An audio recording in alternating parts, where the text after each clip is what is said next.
caught in the crossfire. It's caught in the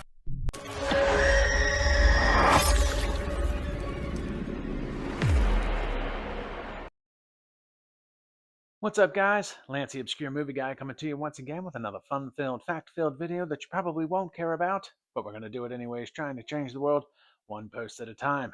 Today's video is done in partnership with Indie Horror Junkie, so be sure to go to indiehorrorjunkie.com to check out all of their offerings.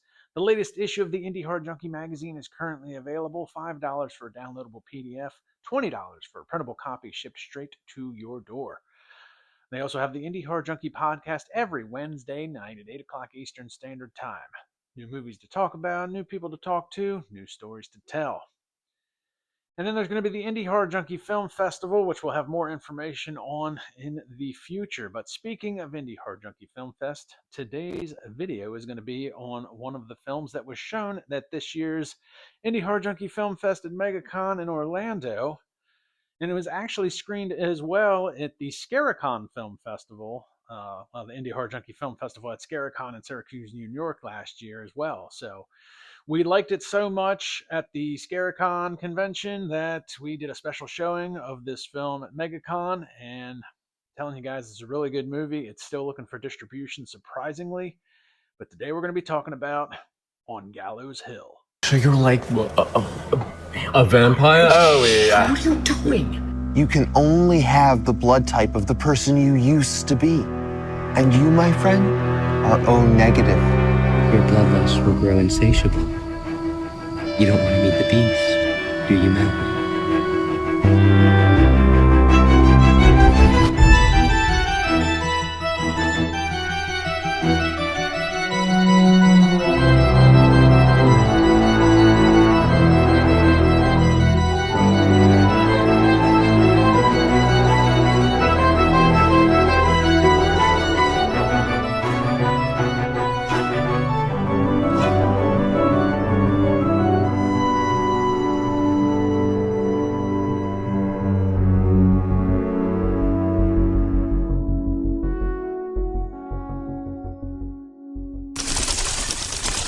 On Gallows Hill was written and directed by Edward Szymborski IV. It stars Rohan Malatera, Camilla Saccone, and Sam Smiley. And if I said any of those names wrong, I do apologize. We also had the luxury of having Edward on site at the film festival to do a Q&A about On Gallows Hill. Really cool dude, really informative guy. And this basically tells the story of college student that is bitten by a vampire, going through the transformation of becoming a vampire and learning the new lifestyle that he must live. Really well written, really well acted. I mean, this is just hands down a really good movie. Fundamentally, there's no issues with this film. Acting is spot on. The writing is great. The cinematography is spot on. Editing is good. Special effects is really good. Really good use of practical special effects. There's some really cool sequences in this film.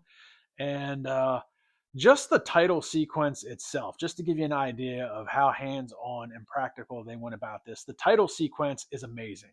It's an animated title sequence. It's set to incredible music, but the title sequence, the animation was actually done old school. It's like 6,000 individual pictures overlaid one another, like how they used to do actual animation. It's not computer generated. It's not AI. There are 6,000 hand-drawn frames basically making this animated title sequence set to the background of this great musical score. And just from the word go in that title sequence, you're like, okay, I am definitely in for something pretty cool here. Amazing job fundamentally with this film. Again, it's still looking for distribution. I can't understand why this thing needs to be seen by the masses. So to give you a quick summary of the plot, basically you have Matthew, who's played by Rohan. He's best friends with Lily, played by Camilla.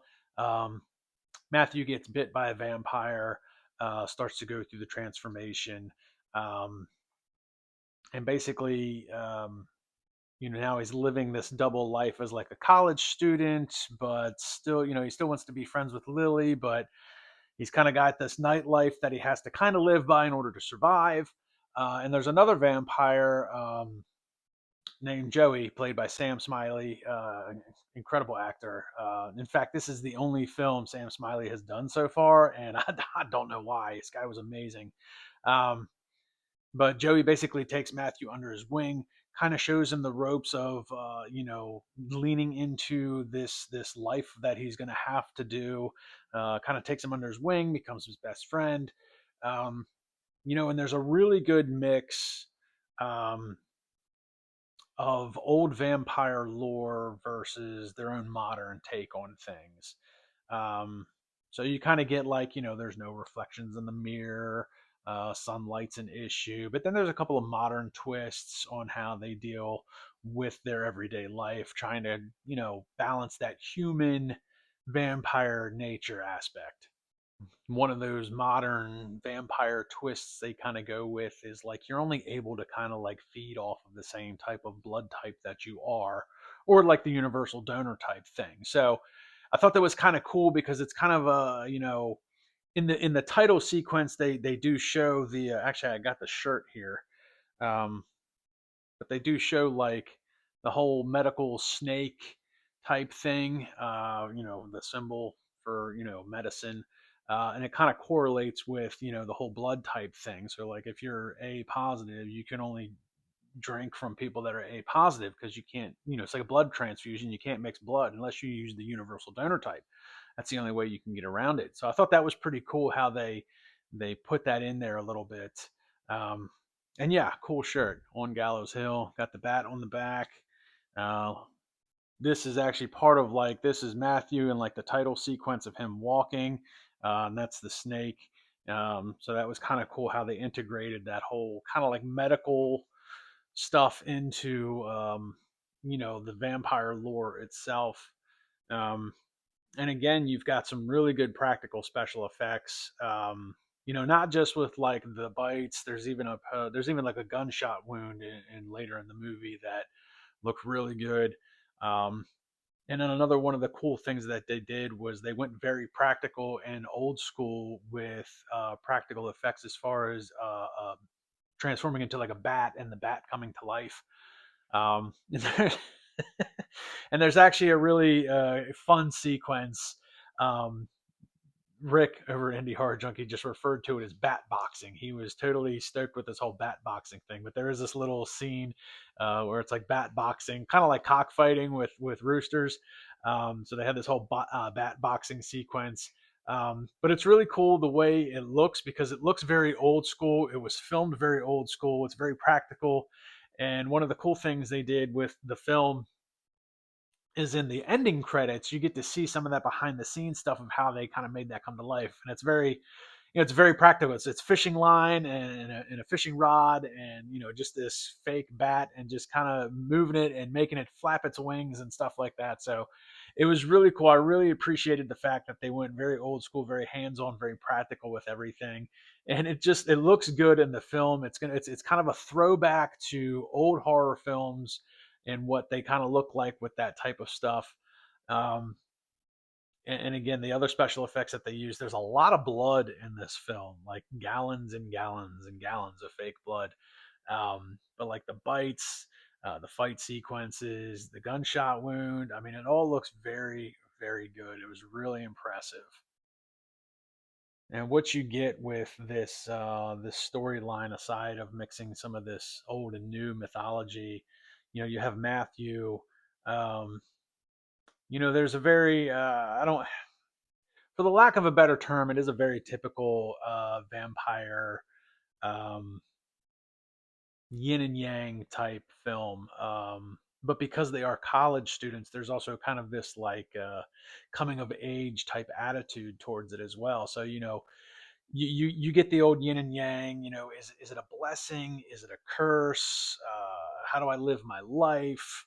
Um, he has to be a vampire, but he wants to be human, and at one point Matthew starts, basically starving himself, trying to see if he can revert back to, being more, of a humanitarian instead of a vampire. And, it's very cool. And then you have, Joey, who is like, I've been a vampire for a while.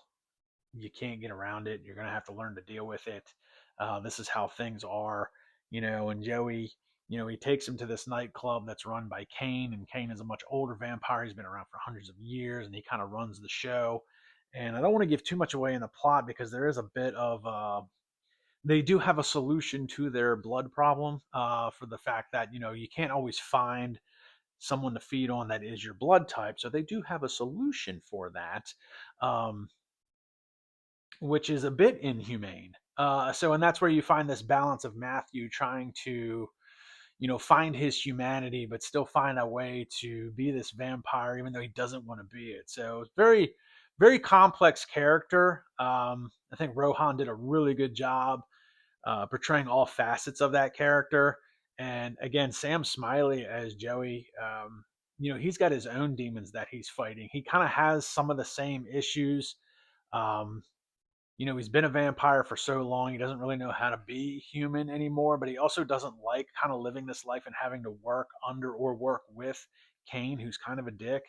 So he's got his own complexities that he's dealing with and his own struggles that he has to fight through. So I think the acting in this film, like I said, Sam Smiley as Joey, I can't believe it's the only thing he's done. I don't know if I don't know the backstory there. I don't know if he's not like trying to be an actor and he just did it as a favor, or if somebody just hasn't noticed what he's capable of. But dude did an amazing job. Rohan's been in a few things, but I mean the acting is pretty spot on for the most part of this film. Really don't have any issues with any of the performances. They were all very well done. I think, realistically, the only negative connotation I would have with this film is basically the time frame. You don't know throughout the course of the film, um, how long this takes place. You don't know if this overall encompassing storyline happens over the course of a few days, a few weeks, a few months. Because there's a bit of a montage type thing in the middle of the film where you do see Matthew he's going like through days and days and days of not feeding, trying to, live a normal life, not doing the vampire thing. And that's, you really just, I mean, for me, I guess it could be under your own interpretation, but you don't really know if it's a few days, if it's a few weeks, if it's a month. And it's probably really not that important to the overall story. It really isn't. It's just one of those things that like I picked up on. Like I would have liked to have known how long are we going with this fasting, if you will. Are we doing a good old 72-hour fast? Or are we trying to do Jesus Christ and go 40 days? Like, what are we doing here? But it doesn't detract from the film. It doesn't detract from the storyline in any way, shape, or form. It's just my own personal little takeaway from it. Overall, this is a really, really good film. And I know when we saw Edward, he was in talks with different distribution companies trying to get it out into the world. I hope he is able to make that happen because this is a really good film. This is extremely well done, independent film. It's top class. It got nominated for multiple awards at the Indie Horror Junkie Film Festival. It did take away 2 awards for Best Practical Special Effects and Best Score, because the score, especially during the title sequence, is amazing. Everybody, should be really, really proud of this product. It's still currently on the film festival circuit, so there are some eyeballs that are getting shown to it.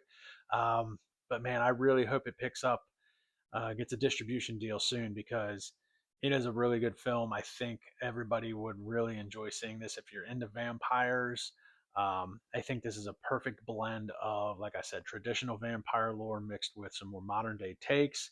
It's a bit of a coming of age story as well, with Matthew and Lily, being college students and him trying to figure out life. Great backstory with Joey and Kane. And it's a shame that you see something like this and it just blows my mind, the things that get distribution versus something like this that doesn't have it yet, because this is deserving of it. And let's face it, there's a lot of crap out there that is pretty garbage. So I'll leave it at that. But guys, be on the lookout for it. Be on the lookout for On Gallows Hill. if you happen to see it showing in a film festival, I highly recommend getting to that film festival and sit down and watch this flick because it's a good one. So be on the lookout for it. If I get more information on it, I'll try and keep you guys up to date with it because it is worth seeing. So like, subscribe, and comment to my YouTube channel. Check me out on Facebook and Instagram. I'll see everybody in the next video.